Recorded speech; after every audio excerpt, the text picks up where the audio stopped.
2 horas antes de mi viaje al exterior, mientras doblaba cuidadosamente los últimos vestidos dentro de la maleta, tomé el celular de mi esposo para buscar el pasaje electrónico que él había guardado.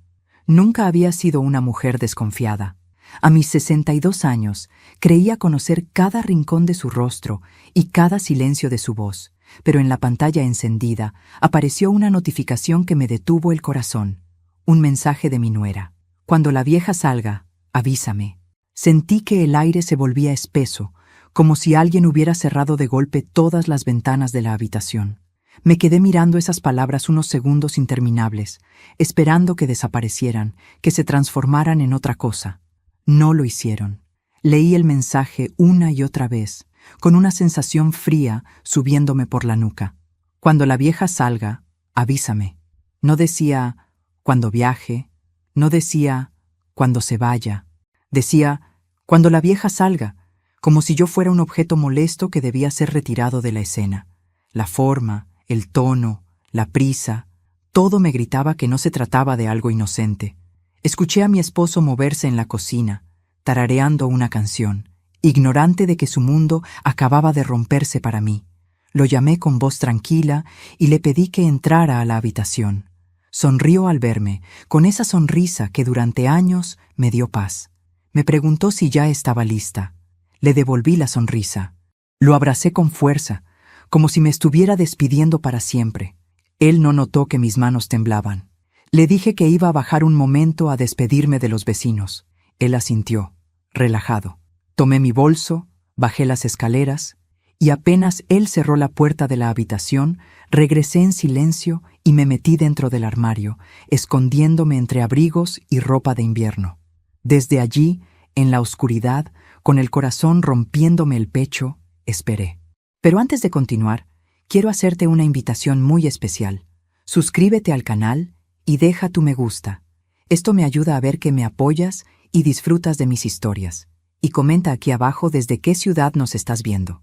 Ahora, continuemos. Desde el interior del armario, el mundo sonaba distinto. Cada paso de mi esposo sobre el piso de madera era como un golpe seco en mis oídos. Lo escuché tomar su celular. Unos segundos después, llegó la respuesta de mensaje. No pude oírla, pero sí escuché sus palabras. Ya salió. Vente ahora. Mi cuerpo se paralizó. Apenas tuve tiempo de contener la respiración cuando escuché el sonido de la puerta principal abrirse de nuevo. Minutos después, la puerta de la habitación se abrió. Reconocí de inmediato el perfume dulzón de mi nuera. Entraron sin preocuparse por hacer ruido. Se movían con una seguridad que me heló la sangre. Desde una rendija del armario pude verlos. Mi esposo se sentó en el borde de la cama. Ella permaneció de pie, cruzándose de brazos. Por fin, dijo ella con una risa breve. Ya pensé que no se iba nunca. Todo está listo, respondió él. En unas horas estará fuera del país, tal como planeamos. Sentí un mareo. Aquello no era solo una frase cruel. Había un plan, un tal como planeamos, que pesaba como un ancla en el estómago. ¿Y si algo sale mal?, preguntó ella. No saldrá, contestó mi esposo. El abogado ya dejó preparados los documentos. Apenas se vaya, iniciamos el trámite. Ella no sospecha de nada, añadió mi nuera. Como siempre, confiada. Mi corazón se rompía con cada palabra. El hombre con el que había compartido décadas, el padre de mi hijo, hablaba de mí como si ya no existiera, como si yo fuera una molestia administrativa que debía desaparecer del camino. Recuerda, dijo ella bajando la voz, si no firma de buena gana a la vuelta, ya sabemos qué hacer. Esto no puede fallar. Sentí que el frío me mordía los huesos. Ya sabemos qué hacer. No hablaban solo de papeles, hablaban de algo más oscuro, algo definitivo. No te preocupes, contestó él. Para entonces, ella ya no será un problema. Mis labios comenzaron a temblar. Cerré los ojos con fuerza para no soltar un sollozo. Comprendí en ese instante que el viaje no era un regalo, ni una despedida romántica. Era una excusa, una forma elegante de sacarme del camino. ¿Y el dinero?, preguntó ella sin rodeos. Una parte está en la cuenta conjunta. La otra la moveremos en cuanto se confirme que salió del país, explicó él. Todo irá a tu nombre primero. Después veremos cómo lo repartimos. Mi nuera sonrió de lado. Como dijimos, mitades. Lo justo. El lo justo me hizo arder la sangre. Todo lo que yo había construido con mis propias manos, todo lo que había sostenido durante años, se estaba repartiendo sobre mi cabeza como si ya estuviera muerta. Escuché pasos acercarse al armario. Mi corazón se detuvo. Mi nuera abrió uno de los cajones cercanos. Buscaba algo. Luego volvió a alejarse. «Tenemos que darnos prisa», dijo ella. «No quiero que nadie nos vea juntos». «Tranquila», respondió mi esposo. «Ella ya no volverá a subir». Aquella frase fue una puñalada. Ella ya no volverá a subir. No decía, ya no volverá hoy. Decía, ya no volverá. Con una seguridad espantosa, como si ese armario fuera también mi ataúd. Escuché cómo tomaban algunos papeles del escritorio, cómo él revisaba la caja fuerte. Sus voces se mezclaban con el ruido de mi propia sangre en los oídos. Finalmente, se dirigieron a la puerta. «Avísame cuando confirmes el vuelo», dijo ella antes de salir. «Todo depende de eso». «Descuida», contestó él. «A partir de hoy empieza nuestra vida de verdad». La puerta se cerró. El silencio cayó como una losa. Me quedé varios minutos sin poder moverme, con el cuerpo entumecido y los pensamientos chocando unos contra otros. Cuando por fin salí del armario, las piernas apenas me sostenían. Me senté en la cama, respirando con dificultad. Miré mi maleta abierta, los vestidos doblados con cuidado, los zapatos del viaje. Todo era una mentira. Tomé el celular de mi esposo, que había quedado sobre la mesa. Revisé los mensajes con mi nuera. No eran muchos, pero eran suficientes. Fechas, horarios, la palabra abogada, la palabra herencia, la palabra traslado. Nada era una interpretación mía. Todo estaba allí, desnudo, cruel. Aquel mensaje inicial ya no me temblaba en las manos. Ahora me quemaba. Comprendí, con una claridad que me hizo llorar de rabia, que estaba rodeada por dos personas en quienes había confiado ciegamente. Mi esposo y la mujer a la que yo misma había abierto la puerta de mi casa cuando llegó como novia de mi hijo. Me levanté despacio. Fui hasta el espejo del armario. Me vi reflejada allí, pálida, con los ojos rojos y el cabello revuelto. Una mujer de 62 años que, por primera vez en décadas, acababa de descubrir que su vida estaba en peligro. No grité, no enfrenté a nadie, no hice una escena. Cerré la maleta lentamente y, en silencio, tomé una decisión que cambiaría el destino de todos nosotros. Ellos creían que yo iba a salir rumbo al aeropuerto. Ellos creían que yo iba a desaparecer del juego. Ellos creían que yo ya estaba vencida. No sabían que acababa de esconderme en la oscuridad para ver su verdadero rostro. No sabían que ya no iba a huir. No sabían que, desde ese momento, yo también empezaba a planear, porque aquella tarde, 2 horas antes de mi supuesto viaje, no solo escuché una traición, escuché mi propia sentencia, y también el primer latido de mi venganza. Me quedé inmóvil durante varios minutos después de que la puerta se cerró. El eco de sus voces seguía vibrando en las paredes de la habitación, mezclado con el latido violento de mi propio corazón. Aún podía oler el perfume de mi nuera, dulce y empalagoso, flotando en el aire como una burla. Todo mi cuerpo temblaba, pero no de miedo solamente. Temblaba de rabia, de traición, de una incredulidad tan grande que me apretaba el pecho. Me obligué a respirar despacio. 1, 2, 3. Si salía ahora corriendo a enfrentarlos, si gritaba, si hacía un escándalo, todo mi plan moriría antes de nacer. No podía permitirme eso. Ellos creían que yo ya no volvería a subir a la habitación. Esa era mi única ventaja. Con manos torpes volví a esconderme dentro del armario. Sabía que mi esposo regresaría, y yo necesitaba escuchar más. No tardó mucho. Pasados unos 20 minutos, abrió de nuevo la puerta. Esta vez entró solo. Sus pasos eran apresurados. Murmuraba para sí mismo mientras revisaba papeles sobre el escritorio. «Todo listo», susurraba. «No puede fallar ahora». Desde la rendija del armario lo vi sacar un sobre manila y guardarlo dentro de la chaqueta. Luego tomó su celular y volvió a escribir. «Ya está hecho», dijo en voz baja. «En cuanto aborde, se activa todo». Mi estómago se contrajo con violencia. En cuanto aborde, todo dependía de que yo saliera rumbo al aeropuerto. Todo dependía de que yo desapareciera del escenario. El teléfono vibró. Él leyó en silencio. Sonrió. Esa sonrisa me heló la sangre más que cualquier grito. Tranquila, respondió. No sospecha nada, como siempre. Cerró la puerta con suavidad y se fue. Escuché sus pasos alejándose por el pasillo y luego el sonido del portazo principal. Me quedé sola. Salí del armario con el cuerpo entumecido. Me senté en el borde de la cama y me llevé las manos al rostro. Las lágrimas comenzaron a brotar sin permiso, silenciosas, calientes. No lloraba solo por mí. Lloraba por el hombre con el que había compartido casi 40 años de vida. Lloraba por el hijo que yo había traído al mundo y que ahora estaba unido a esta traición a través de su esposa. Lloraba por la ingenuidad que me había acompañado durante décadas, pero no podía seguir llorando. Tenía que entender. Fui al celular de mi esposo y empecé a revisar cada conversación con mi nuera. Había mensajes borrados, pero no todos. Encontré frases sueltas que ahora cobraban un sentido aterrador. Todo listo con la notaría. El abogado ya aseguró que no habrá problemas. Cuando salga del país, nadie podrá interferir. Es mejor así, por las buenas o por las malas. Por las malas. Sentí náuseas. Revisé también el historial de llamadas. Su nombre aparecía constantemente. Varias llamadas de madrugada. Mientras yo dormía a su lado, ellos planeaban cómo sacarme del camino. Corrí hasta el pequeño escritorio donde guardábamos documentos antiguos. Empecé a revisar carpetas, títulos de propiedad, estados de cuenta. Muchas cosas no estaban donde siempre habían estado. Algunos papeles importantes habían desaparecido.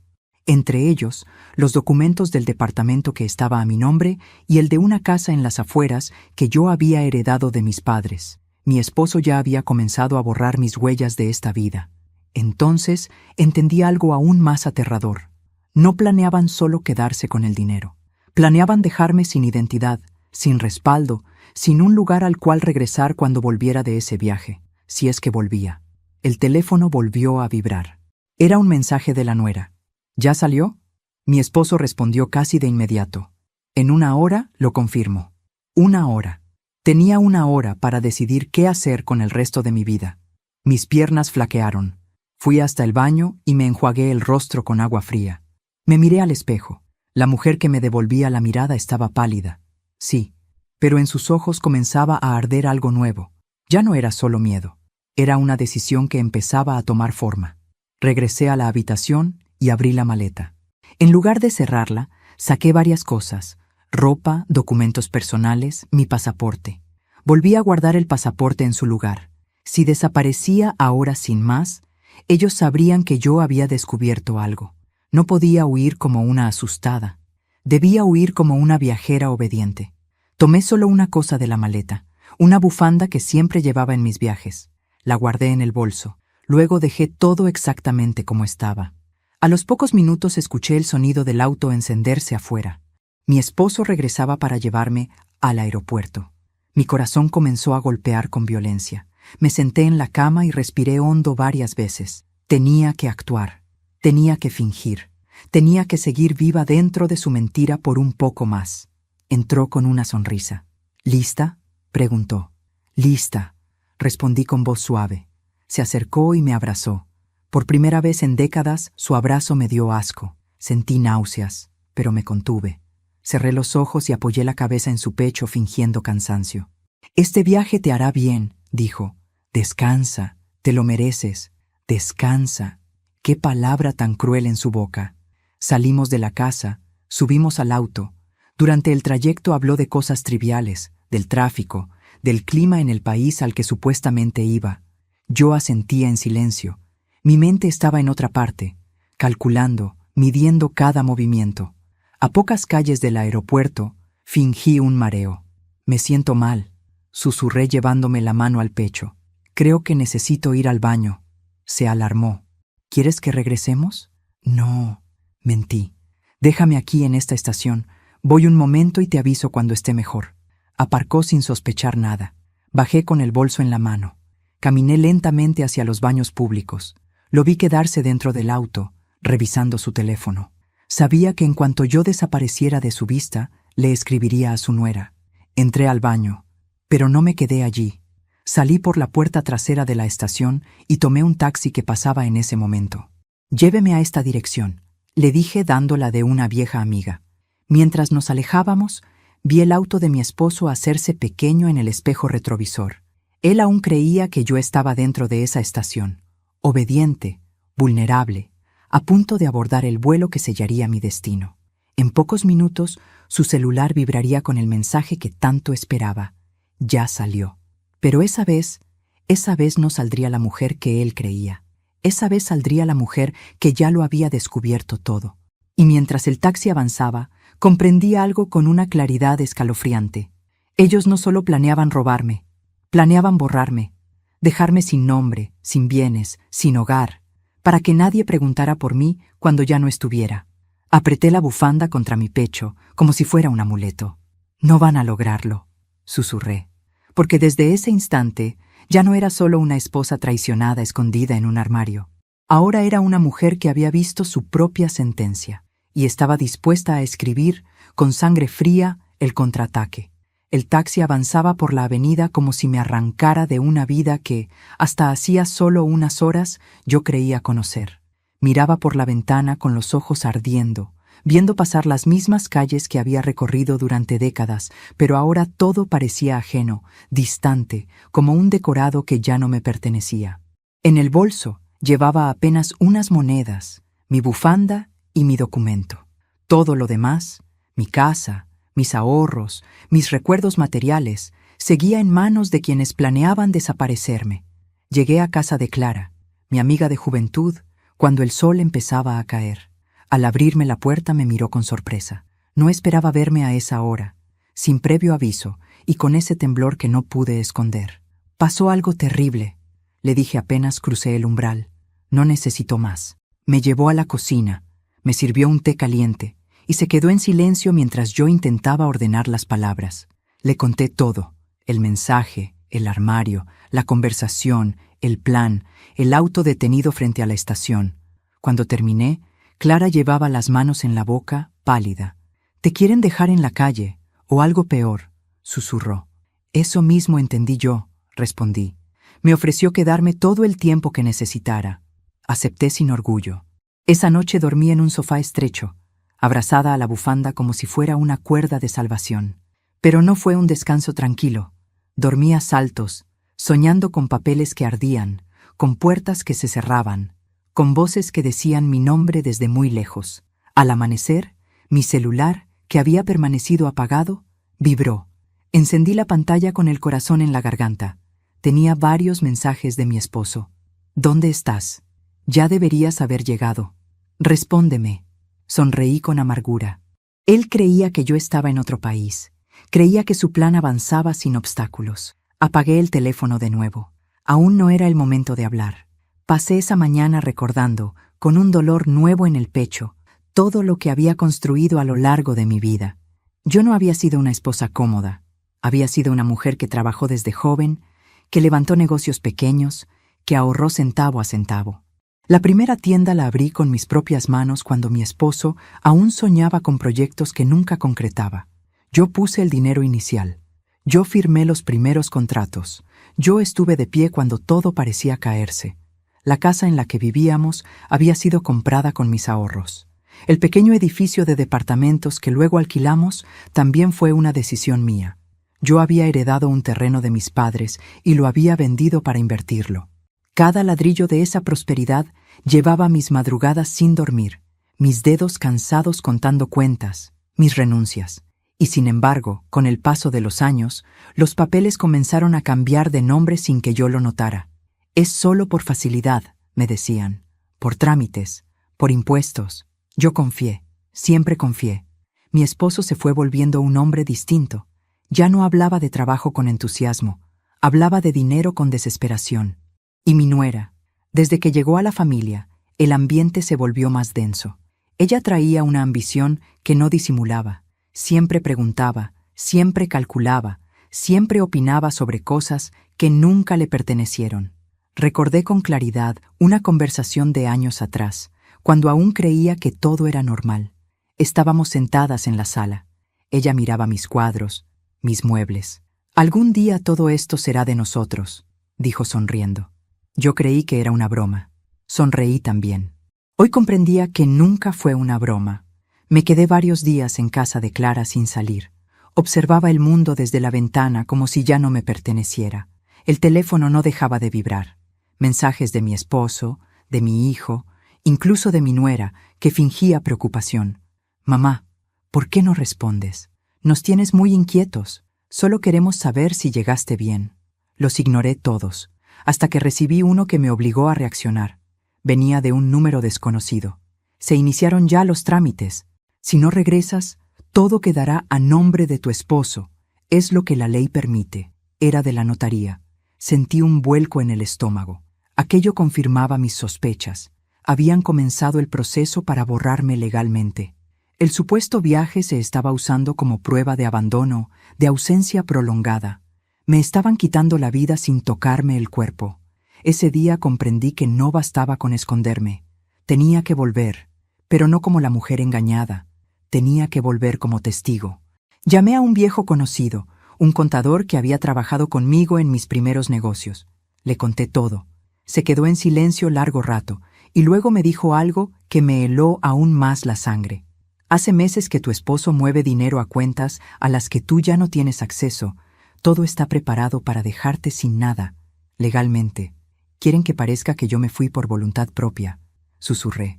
Exactamente. Esa misma tarde, él me ayudó a revisar mis antiguos documentos guardados en archivos digitales. Allí estaban mis firmas originales, mis contratos, mis inversiones iniciales, pruebas de que todo aquello había sido mío antes de ser compartido. Aquellos archivos se convirtieron en mi primer escudo. Pasé noches enteras imprimiendo papeles, clasificándolos, ordenando pruebas.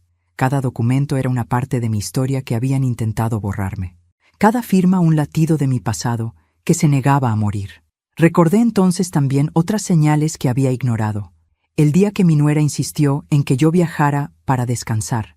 El modo en que de pronto mi esposo se encargaba de todos los trámites, la rapidez con que me alejaron de decisiones importantes. Todo había sido una preparación lenta, silenciosa.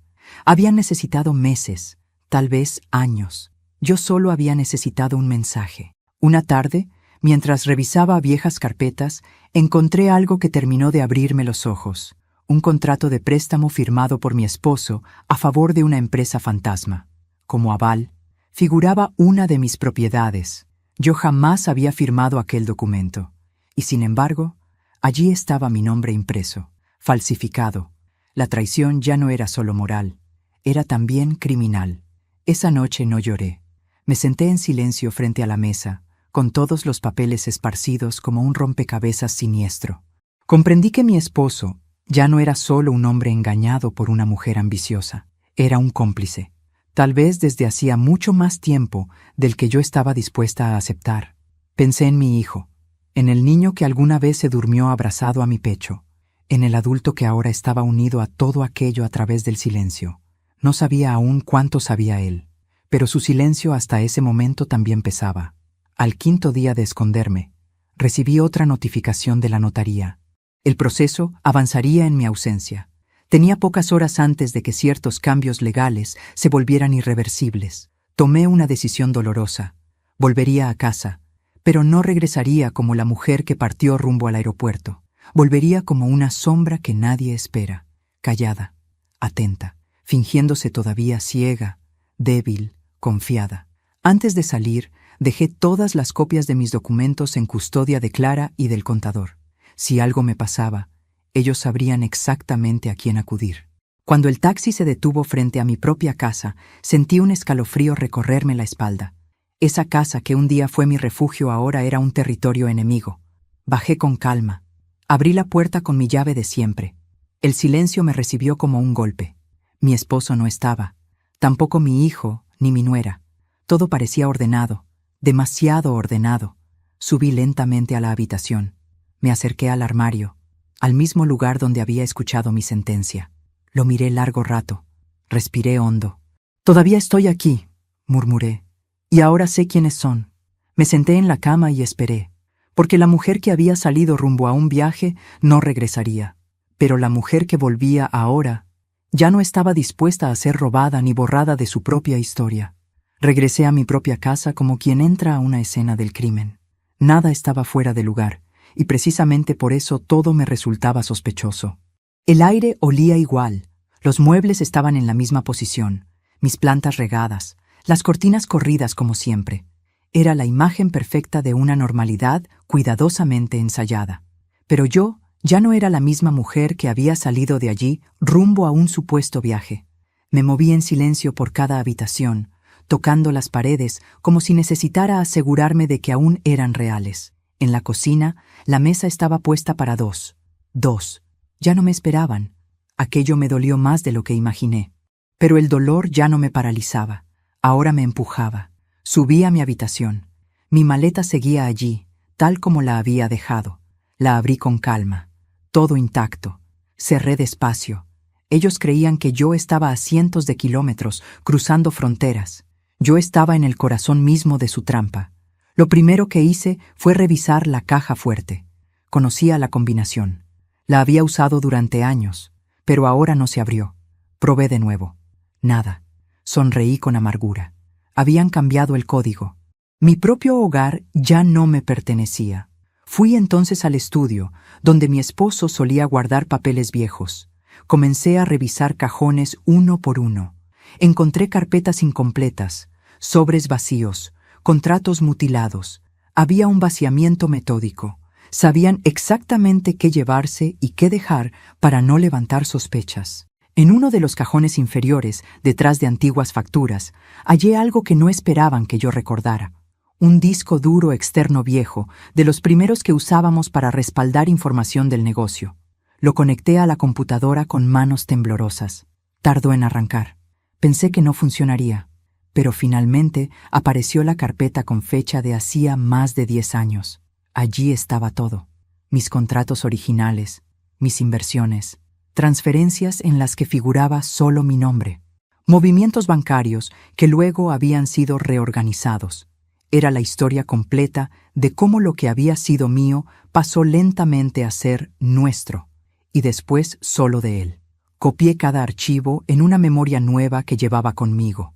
Ese fue el primer ladrillo de mi venganza. No tardaron en volver. Escuché el auto de mi esposo detenerse en la cochera. Me senté en la sala. Respiré hondo y me obligué a temblar un poco, como solía hacerlo cuando estaba nerviosa. Entró con sobresaltada falsa alegría. «¡Pero estás aquí!», exclamó. «Pensé que ya estarías en el aeropuerto». Me sentí mal en el camino. Dije con voz débil. «Mareos». Regresé. Su rostro palideció apenas una fracción de segundo, lo suficiente para que yo lo notara. Luego recompuso su expresión. «Debiste avisarme. Quería darte una sorpresa», susurré. Se acercó. Me tomó de los hombros, me examinó como si buscara signos de algo más que un mareo. Yo bajé la mirada, fingiendo fragilidad. Esa misma noche regresaron mi hijo y mi nuera. Ella entró con un abrazo fingido y una sonrisa que casi me hizo vomitar. «¡Qué susto nos diste!», dijo. «Creímos que ya estabas viajando». «El cuerpo me traicionó», respondí. «Supongo que la edad». Ella sonrió con dulzura venenosa. «Hay que cuidarte más, mamá». Su manera de decir «mamá» era ahora una burla. Durante los días siguientes comencé a actuar como la mujer que ellos necesitaban que yo fuera. Cansada, confundida, dependiente. Olvidaba cosas a propósito. Preguntaba 2 veces lo mismo. Fingía dolores. Dejé que creyeran que mi mente también empezaba a fallar. Vi en sus ojos cómo se relajaban poco a poco. Mientras tanto, recogía migajas de verdad.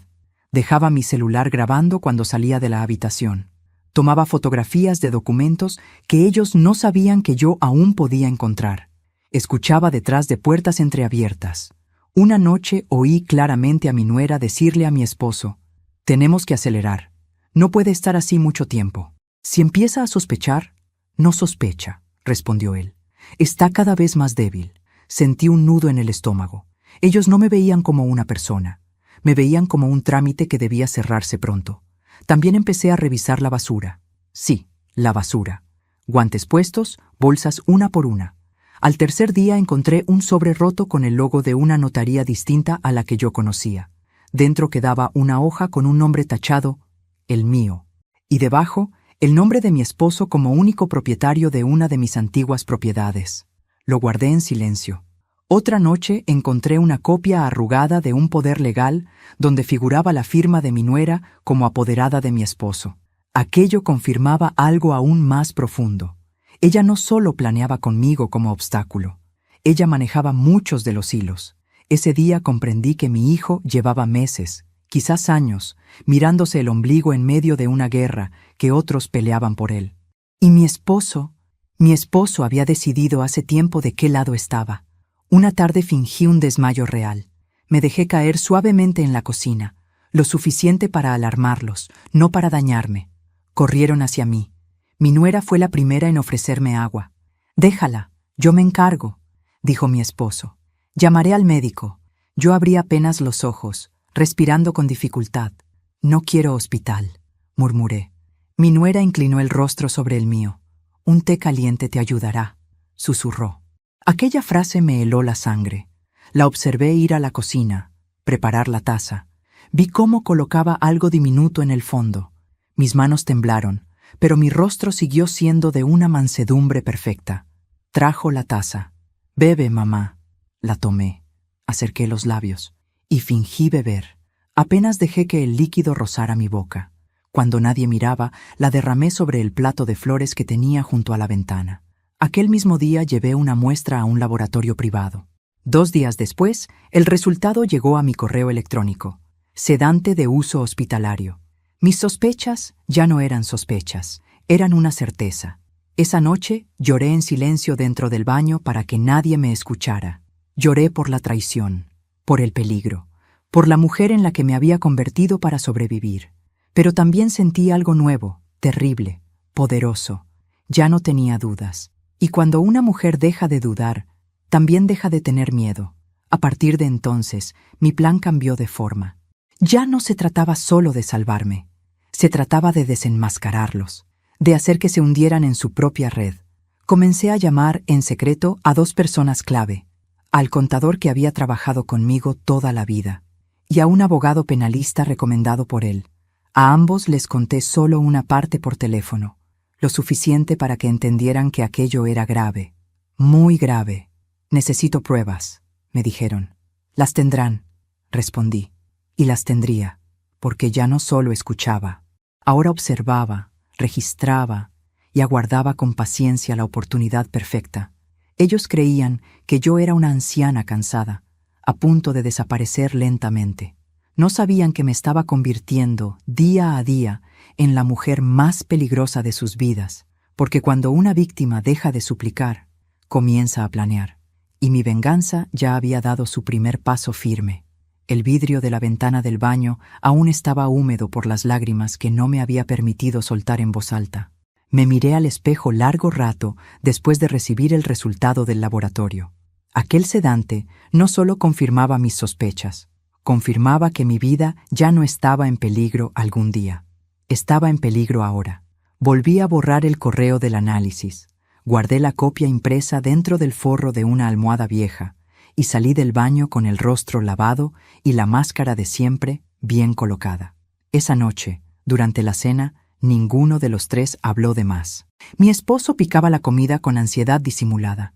Mi nuera revisaba su celular una y otra vez. Y mi hijo observaba el plato sin levantar la vista. No sabía cuánto sabía él, pero sabía algo. Estaba eligiendo no preguntar. Yo comí despacio. Cada bocado era un acto de desafío silencioso. Al día siguiente fingí una recaída. Me quedé en cama. Gemí. Dije que me dolía todo el cuerpo. Dejé que mi nuera tomara control de la casa, que organizara mis horarios, mis comidas, mis medicinas. Necesitaba que se confiara del todo, que creyera que yo ya no representaba ningún obstáculo. «Mamá, tienes que obedecer», me dijo con tono dulce. «Ya no estás para tomar decisiones sola». «Tienes razón, hija», respondí bajando la mirada. «Estoy cansada», lo dijo satisfecha, como una reina que por fin ve caer al enemigo. Ese mismo día, cuando todos salieron de la casa, me levanté de la cama en silencio. Saqué la segunda memoria que llevaba cosida en el dobladillo de un abrigo antiguo.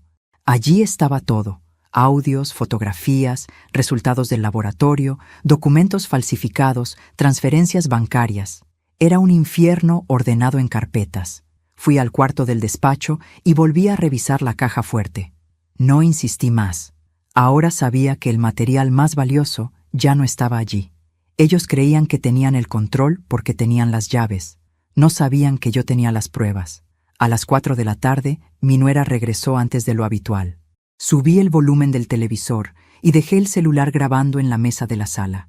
Fingí estar adormecida en el sillón. Ella habló por teléfono, creyéndose sola. Sí, ya casi, susurró. El sedante la tiene cada vez peor. No va a resistir mucho. No, no sospecha nada. Todo está bajo control. Sentí que un escalofrío recorrió mi espalda, pero no me moví. El abogado dijo que apenas esté incapacitada, el poder entra en vigor. Continuó. Sí, todo quedará en nuestras manos. Colgó. Yo seguí respirando despacio. Cada palabra que había dicho estaba grabada. Esa fue la noche en que tomé la decisión final. Ya no bastaba con exponer documentos. Ya no era solo traición económica. Era intento de homicidio. Y eso debía pagarse como tal. No con gritos, no con lágrimas, con justicia. 2 días después fingí aceptar el control absoluto. Quiero que tú te encargues de todo, le dije a mi nuera. Ya no tengo fuerzas. Sus ojos se iluminaron con un brillo que apenas logró ocultar. Claro, mamá, todo por tu bien. Le pedí que fuera ella quien guardara mis medicinas, quien administrara mis horarios, quien supervisara mis comidas. Le di exactamente el poder que creía que ya tenía, pero ahora bajo mi propio plan. Mientras tanto, todas las noches, sin falta, sacaba una pequeña grabadora del cajón del baño y revisaba que aún funcionara. También empecé a fingir confusión intencional. ¿Ya firmé los papeles?, pregunté una tarde. Ella se sobresaltó. ¿Qué papeles? ¿Los del poder? ¿Los de la casa? Ya no recuerdo. No, mamá, respondió. Aún no. Vi impaciencia en sus ojos. Entonces hay tiempo, dije sonriendo con debilidad. No quiero irme sin dejar todo en orden. Aquella frase la desarmó de emoción. Desde ese día comenzó a apurar a mi esposo. Tiene que firmar antes, le decía. Puede empeorar de un día para otro. Todavía no está incapacitada, respondía él nervioso. Pero pronto lo estará si seguimos la dosis correcta. Aquella conversación la registré desde detrás de la puerta del baño. No dormí esa noche. Pensé en todas las veces que había defendido a mi nuera frente a comentarios ajenos, en todas las veces que había justificado sus actitudes frías, diciendo que cada generación es distinta. Yo misma había construido el monstruo al negarme a ver sus sombras. 2 días después, organicé algo que jamás había hecho. Una comida familiar con el abogado por casualidad. Fingí que quería hacer una consulta rápida sobre mi testamento. Mi esposo aceptó con desconfianza. Mi nuera con interés mal disimulado. El abogado llegó puntual. Yo actué con torpeza. Tengo miedo de no dejar las cosas claras, dije. No quiero problemas después. Es sabio pensar eso con tiempo, respondió él. Yo puedo encargarme de todo. Intervino mi nuera con rapidez. Por ahora no es necesario, dijo el abogado. La señora aún está plenamente consciente. Mi nuera apretó los labios. Fue entonces cuando fingí marearme frente a todos. Me siento muy mal, susurré. Mi esposo se levantó de golpe. Mi nuera corrió por agua. Es la presión, dijo ella. Está bajando mucho. El abogado observó con atención mi temblor fingido. Sería prudente hacer unos estudios neurológicos, dijo, antes de que firme cualquier cosa. El rostro de mi nuera se tensó. No es necesario, respondió rápido. Esto es solo cansancio. Yo gemí para sostener la escena. El abogado insistió. Yo asentí débilmente. Aquel incidente hizo que ella se desesperara. Esa misma noche la escuché discutir con mi esposo a gritos ahogados. Se nos va el tiempo, decía. Si sigue así, perderemos todo. Cálmate, respondía él. No podemos forzar más rápido. Sí podemos. Esa frase fue como un disparo. 2 noches después intentó aumentar la dosis del sedante. Lo vi, lo registré, fingí beber, derramé el líquido como siempre. Y entonces llegó el momento. Antes de continuar, dime aquí en los comentarios qué te está pareciendo esta historia hasta ahora y qué harías tú en su lugar. No te vayas del video, porque lo que viene a continuación te pondrá la piel de gallina. Aquella misma madrugada envié todo el material al abogado penalista desde el celular oculto que Clara me había prestado. Audios, documentos, videos, análisis químicos, todo. Al amanecer recibí solo un mensaje. Ya es suficiente. No beba nada más. Mañana actuamos. Sentí un nudo tan fuerte en la garganta que pensé que iba a llorar allí mismo. Pero no lloré. Me limité a cerrar los ojos y respirar. Ese día desayuné frente a ellos con la misma mansedumbre de siempre. Mi nuera me sonrió como quien se despide de alguien que ya considera derrotado. Yo le devolví la sonrisa. Mi esposo me besó la frente antes de salir. Aquel beso fue más frío que cualquier cuchillo. A las 6 de la tarde llegaron 2 personas a la casa, el abogado y un médico forense enviado por orden judicial con una excusa administrativa. Mi nuera palideció. «¿Qué significa esto?», preguntó. «Que su teatro terminó», respondí por primera vez sin temblar. Mis piernas se pusieron firmes. Mi voz salió clara. Mi espalda dejó de encorvarse. «Mi mamá necesita descansar», intervino mi hijo desde el pasillo. «Su madre necesita sobrevivir», dijo el abogado. «Y ustedes deben responder por lo que han venido haciendo». Mostré entonces la grabación, el análisis químico, los audios, las transferencias, los poderes falsificados, los intentos de sedación, uno por uno. El silencio que siguió fue absoluto. Mi nuera retrocedió 2 pasos. Mi esposo se dejó caer en una silla. Mi hijo comenzó a temblar. «Todo está documentado», dijo el abogado. «Y la policía ya viene en camino». Yo miré a mi nuera a los ojos. «¿Ahora sí me ves?». No respondió. Aquel fue el instante exacto en que dejé de ser su víctima y me convertí en su peor prueba. El sonido de la sirena aún no se escuchaba, pero su eco ya estaba instalado en el aire. Era como si la casa supiera que algo irreversible estaba a punto de ocurrir. El abogado cerró su maletín con calma, como si acabara de terminar una reunión cualquiera, mientras mi nuera seguía inmóvil en medio de la sala, con el rostro blanco como una sábana. Mi esposo se había desplomado en la silla, mirándose las manos como si no le pertenecieran. Y mi hijo estaba de pie junto a la pared, temblando, sin atreverse a mirarme. «Aún pueden colaborar», dijo el abogado con tono firme. «Eso siempre ayuda». «Esto es un malentendido», balbuceó mi esposo. «Todo es una exageración». «No», respondió el médico forense. «Yo mismo he visto las pruebas. La señora estuvo siendo sedada de forma irregular. Eso no es un error, es un delito». Mi nuera dio un paso hacia atrás. «Ella está mintiendo», gritó. «Siempre ha sido una manipuladora». Sentí una tristeza profunda, más honda que cualquier rabia.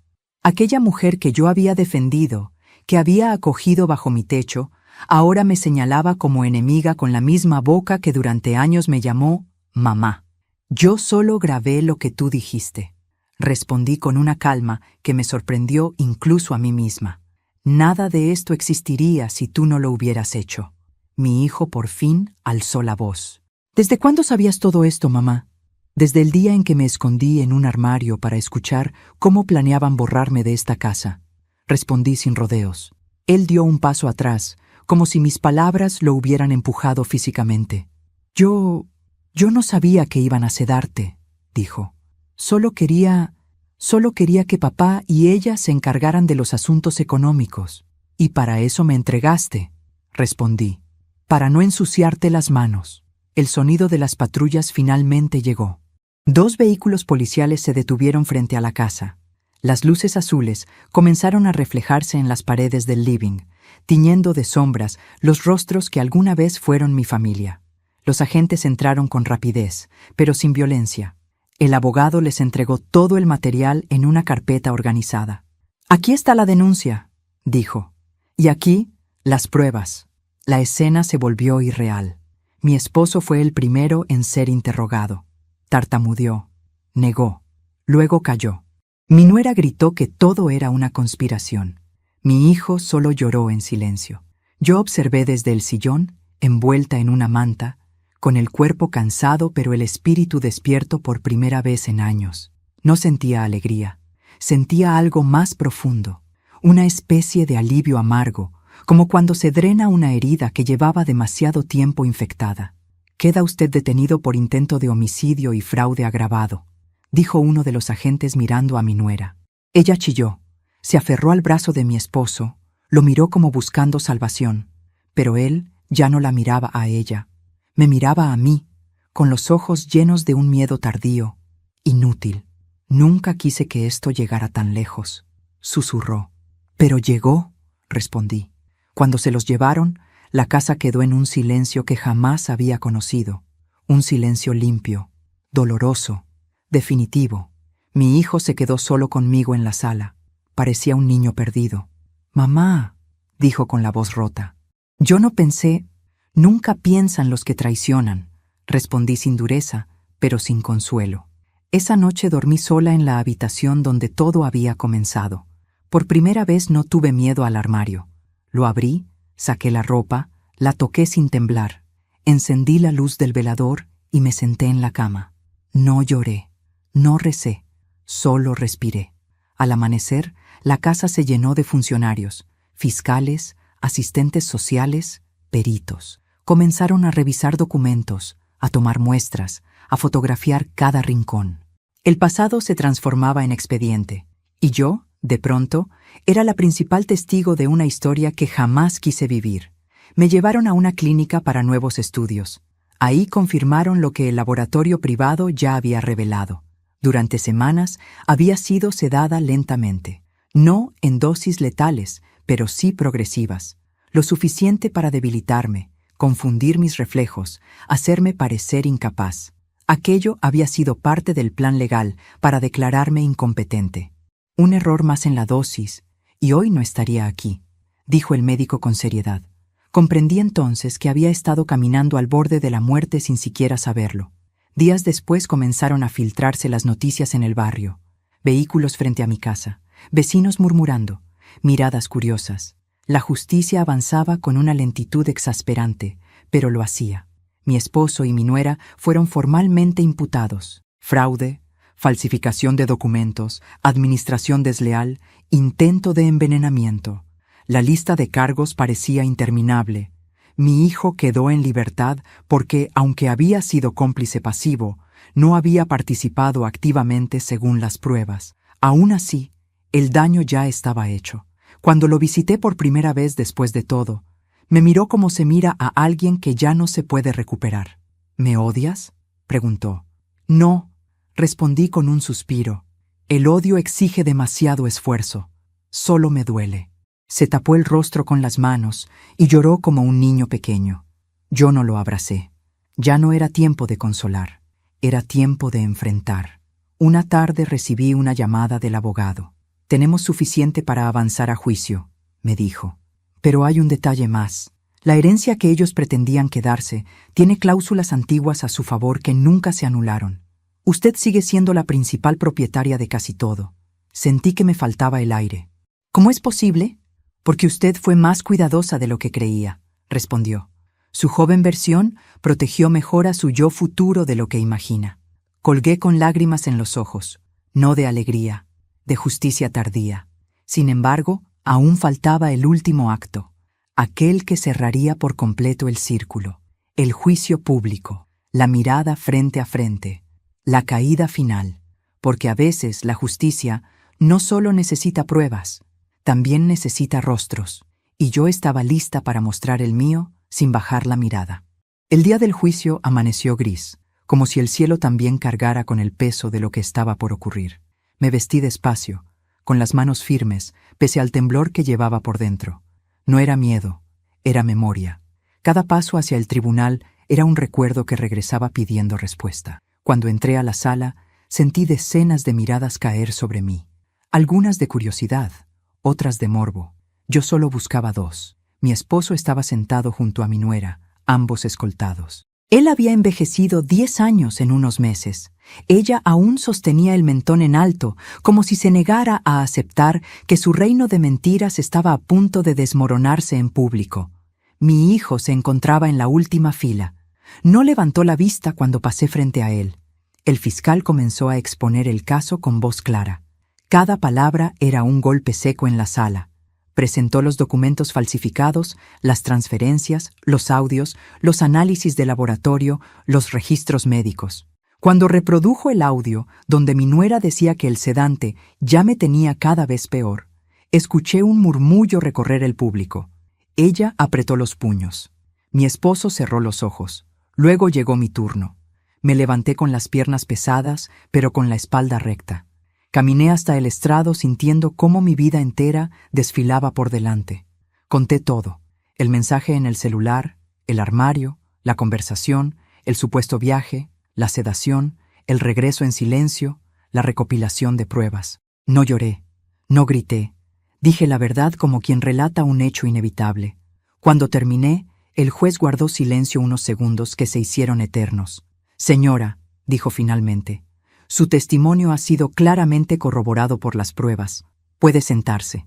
Al volver a mi lugar, sentí las piernas flaquear, pero algo más fuerte me sostuvo: la certeza de que ya no podían negar nada. Mi nuera pidió la palabra. Se levantó con el rostro endurecido. «Todo esto es una exageración», dijo. Yo solo intentaba ayudarla. Ella siempre ha sido inestable. El juez ordenó reproducir el video donde se la veía colocando el sedante en mi taza. La sala quedó muda. Mi esposo intentó hablar después. Dijo que había sido manipulado, que no sabía nada, que solo quería proteger a su hijo. El fiscal mostró entonces los documentos firmados por él, las transferencias autorizadas por él, los mensajes enviados por él. No quedaba nadie más a quien culpar. Al final de la audiencia, el juez dictó prisión preventiva para ambos mientras se resolvía la condena definitiva. Los agentes se acercaron. Cuando le colocaron las esposas a mi nuera, sus ojos me buscaron con una furia que ya no me tocaba. Pasó junto a mí sin decir palabra.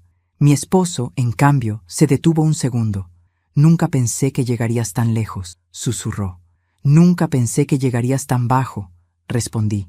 Esa noche, al salir del tribunal, respiré el aire frío como si fuera la primera vez. La verdad ya no estaba escondida.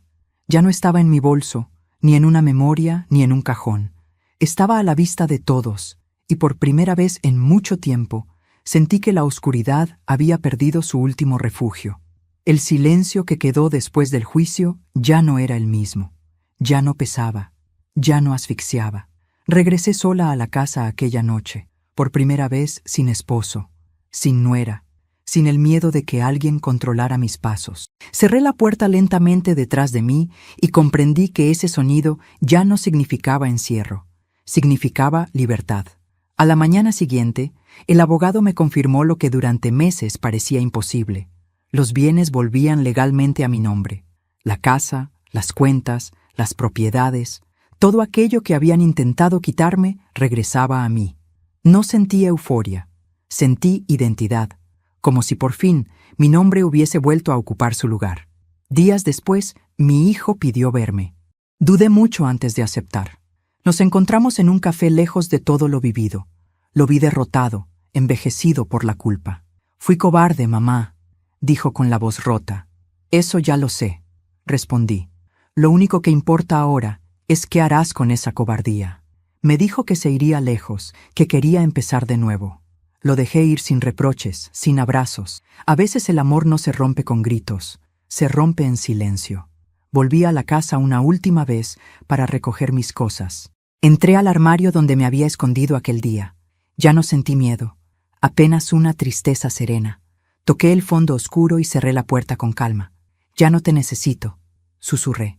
Vendí la casa. Me mudé a un pequeño departamento luminoso, frente a una plaza tranquila. Por primera vez vivía sola.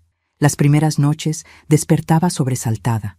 Luego comencé a dormir en paz. Nadie vigilaba mis tazas, nadie controlaba mis horarios, nadie decidía por mí. Mi esposo y mi nuera recibieron su condena definitiva. Cuando supe la noticia, no sentí alegría, sentí cierre, que es distinto. Tiempo después, recibí una carta desde la prisión. La leí una sola vez.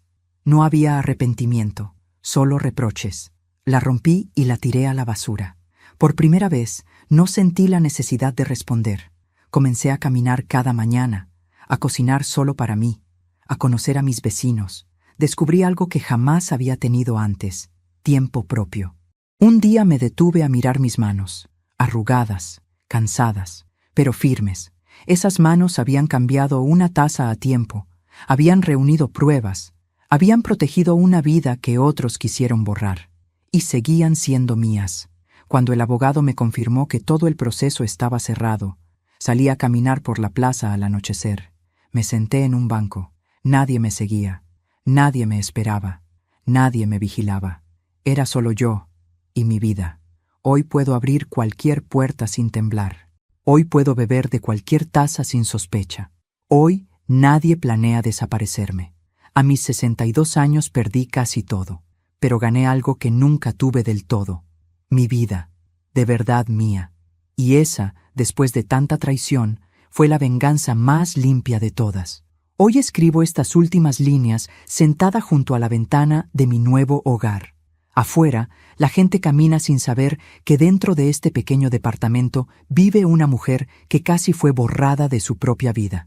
El sol entra despacio por las cortinas y por primera vez en muchos años no siento miedo cuando escucho un ruido en la puerta, ni sospecha cuando acerco una taza a mis labios. La paz tiene un sonido suave, como el de mi propia respiración tranquila. Perdí un esposo, perdí una nuera, perdí la familia que creí tener. Es una herida que no se cierra del todo, porque hay ausencias que duelen incluso cuando ya no lastiman. Pero también gané algo que nunca antes había tenido por completo: libertad. La libertad de decidir, de confiar en mí, de no depender del amor de quien no supo amar. A veces recuerdo a la mujer que fui antes del mensaje, antes del armario, antes de descubrir la traición. La abrazo en silencio. Ella no se equivocó por amar, se equivocó por confiar sin límites, y aún así tuvo la valentía de despertar. Hoy vivo con menos cosas materiales, pero con el alma más liviana. Camino sin mirar atrás, duermo sin sobresaltos, sonrío sin desconfianza. Y entiendo, al fin, que la verdadera venganza no fue verlos caer, sino verme a mí misma levantarme. Porque cuando todo parecía perdido, elegí no morir en silencio. Elegí vivir. Y ahora, si llegaste hasta aquí, te invito a suscribirte al canal y darle me gusta a este video. Eso me ayuda muchísimo a seguir compartiendo historias como esta. Déjame en los comentarios qué habrías hecho tú en mi lugar y desde qué ciudad nos estás viendo. Me encanta leer los comentarios. Gracias de corazón por quedarte conmigo hasta el final.